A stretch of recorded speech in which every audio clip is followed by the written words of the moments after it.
Welcome back. This time we're talking about Timeless, Season 1, Episode 12, The Murder of Jesse James. And I don't believe there's been a single episode of this show thus far whose title had more meaning by the end. But before I get into the episode itself, let me apologize if my voice goes during the course of this video. I think I'm getting sick. I'm trying to get this filmed as well as another one right after it before whatever this is gets its claws into me. So this really was a great episode and a big improvement over the previous one, which I said I wasn't a huge fan of. This one gave us an interesting time travel of the week, some very intriguing historical characters that I didn't know anything about before this episode, and some big developments for our long-term storylines. As we follow our heroes back to the Wild West and we meet Jesse James, as well as the not-so-famous lawman, Fast Reeves. But before we get to the past, we have a moment with each of our three main characters, setting up the emotional journey they're all going to be traveling on in this episode. First, we see Wyatt visiting West Gilliam,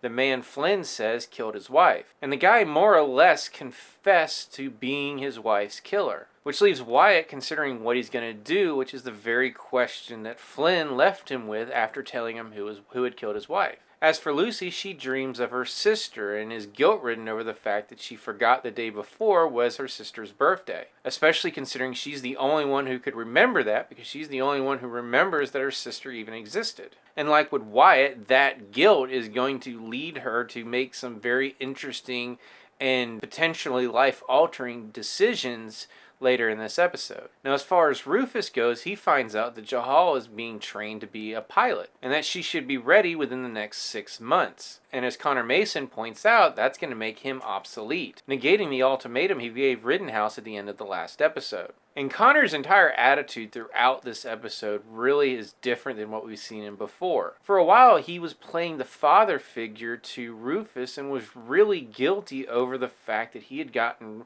wrapped up in this whole Rittenhouse thing. I had mentioned early on in some of my reviews when I was talking about his character that it really seemed like he had just gone in a very scientific and analytical route and decided that there really is no way to get out from underneath the thumb of Rittenhouse. And on an intellectual level, he seemed to be disappointed with Rufus over the fact that he couldn't figure that out for himself. Now, one thing I neglected to mention about Rufus and Connor's conversation at the end of the last episode was Rufus saying that he had chosen a side and told Connor that he needed to choose a side as well. And these are words that are thrown back in Rufus's face when Connor says that he did pick a side. And it's obvious that he picked Rittenhouse. And building off of what I had just said about Connor earlier in the season, I have to wonder, because I'm just holding out hope that he is not just gone totally evil, is that he once again did the math and figured that there's no way to beat Rittenhouse,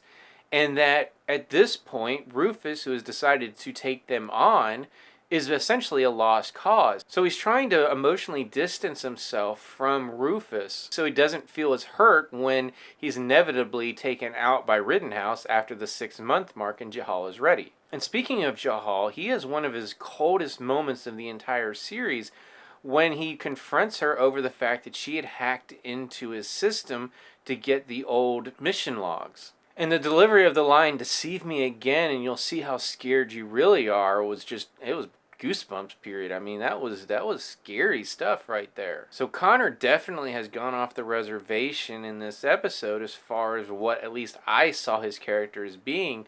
But if you take into account the idea that he doesn't want to get emotionally connected to Jahal like he was with Rufus, that's again understandable. Now obviously all of that is supposition, but that's just how I see his character at this point. As far as our primary storyline, we go back to April 3rd, 1882, the day that Jesse James is killed by the Ford brothers. Only in this version, Flynn comes, kills the Ford brothers, and saves Jesse James, and hires him to guide him through Indian territory so he can get to a place marked on a map. This results in quite a few people dying that didn't otherwise, including some lawmen and as well as a lot of Native Americans who confront Jesse James and Flynn on their way through their territory. Our heroes, on the other hand, enlist the help of Fast Reeves, an African-American lawman credited with 3,000 arrests and who served as the inspiration for the Lone Ranger. Now, like I said at the beginning, this is a historical character that I knew nothing about. I had never heard of the name, knew nothing about him and someone I really want to look up more about. As far as his portrayal in the show, he and his friend Grant agree to accompany our trio and to apprehend Jesse James, under the condition that they bring him in alive. He's not one of those lawmen who sees a poster stating dead or alive and figures he can just shoot him and save himself the trouble. Wyatt's very clear with Rufus that this is something that he's going to double cross Reeves about because he wants Jesse James dead. He doesn't want to see anyone else killed. Meanwhile, Flynn turns out he's not looking for buried treasure, but an actual person. And who is that person?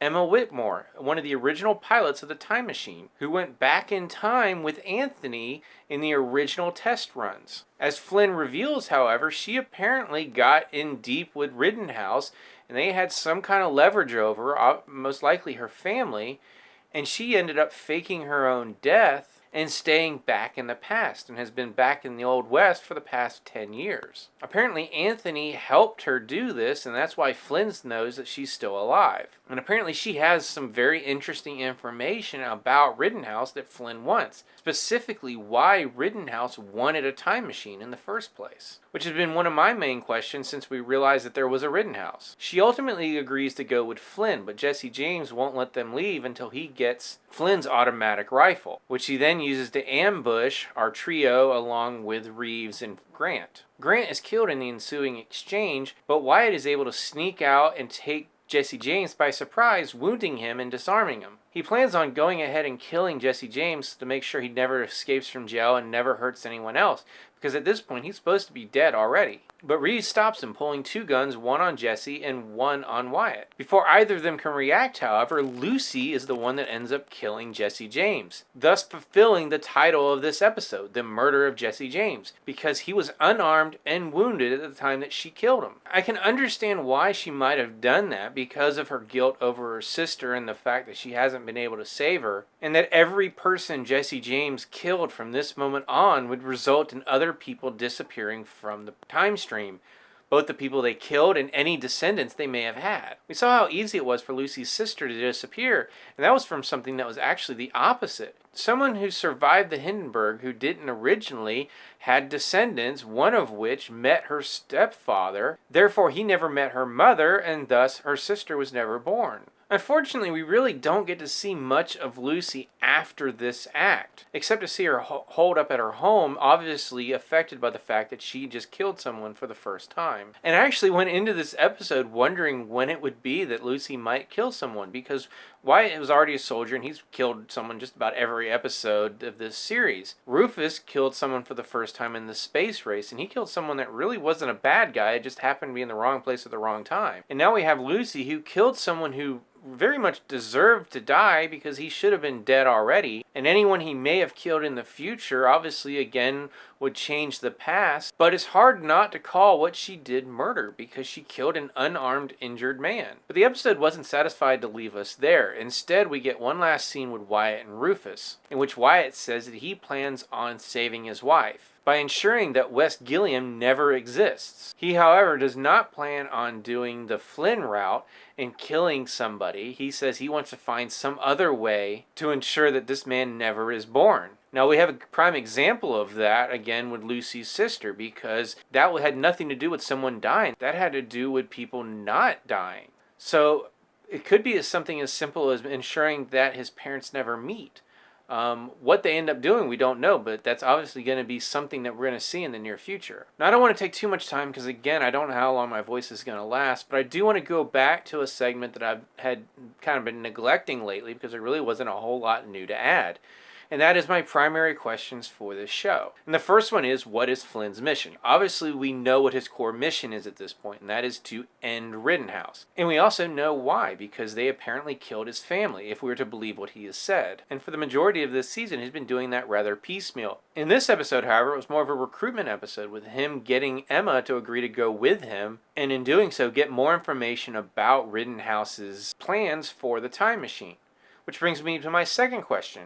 what is Rittenhouse? After that Benedict Arnold episode, we do have more information about how it started. It apparently was born in the late 1700s, and there really was a man named Rittenhouse. Now, in this new version of the timeline, he was killed, but his son survived, and the organization has thrived as much as before the changes. Again, as I alluded to earlier, one of the side questions for this one is what exactly does Rittenhouse want the time machine for? And that's something that we really don't have an answer at this point, but Emma apparently does have some clues to what that is. So I'll be curious to see what happens with her character, especially since our heroes blabbed to Connor Mason over the fact that Emma is still alive, which in turn puts her family back in the crosshairs. The third question is about Lucy's notebook.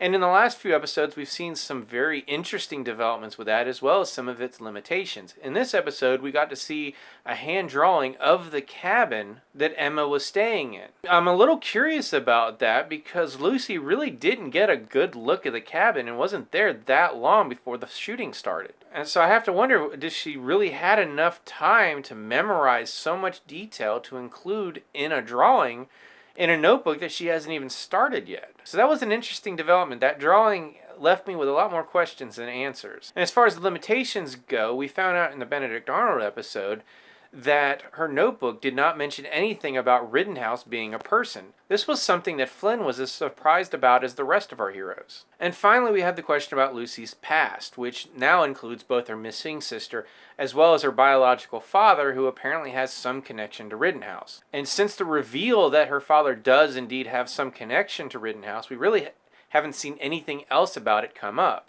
Now, as far as Lucy's sister goes, her disappearance and Lucy's guilt about that was most likely the primary reason why she did what she did, namely killing Jesse James. But we really haven't gotten any closer to Lucy finding a way to get her sister back. So that pretty much wraps up my thoughts about this episode. It was a vast improvement over the previous one as far as long-term storyline development goes, and makes up for the disappointment I had in that episode over the anticlimactic resolution of the cliffhanger. And we get some interesting story developments for the second half of the season, namely Wyatt's attempts to save his wife, as well as the addition of Emma and the secrets she has about Rittenhouse's plans for the time machine. If you've seen this episode, what did you think about it? What did you think about the new characters that we get, the new storyline developments, and how did you just think about this episode compared to the last couple?